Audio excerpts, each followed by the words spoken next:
Aka, bitta chotki qilib grill qilib bering. Onamdan ko'rgani ketayotgandim. Pulim sal kamroq. Keyin safar tashab ketaman, maylimi? Aka, to'g'risi men bu yerda oddiy ishchiman-da. O'sha pulingizga yarasha qilib beravering. Mayli aka, shunaqa qilib bera qoling. Sardor aytganlaridek qilib ber. Aka, assalomu alaykum. Yaxshimisiz? Oldingi safar 50 ming qarzim bor edi.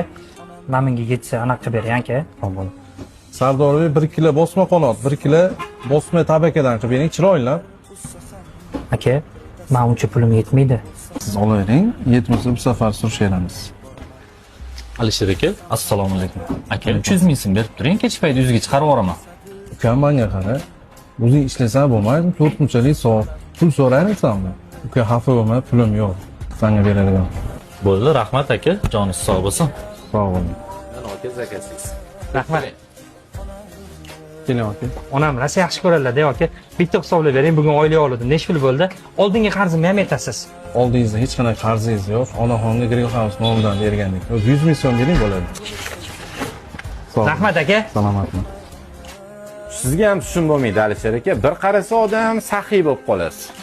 Kecha anu mahallangizga ukangiz kelib 300 ming so'rovdi, bermadingiz. Hozirgi odamni qancha qarzi bor edi, shundan kech yuboryapsiz. Sizga ham bir tushun bo'lmaydi, bori? Sardorbek ukam boyagi mahalladagi bola o'zi manfaatiga ishlatadi. Nimadirlarga navkarasidir o'ylagan. Bu bolaga kelsa, onasiga oladi. Doim onasiga oladi.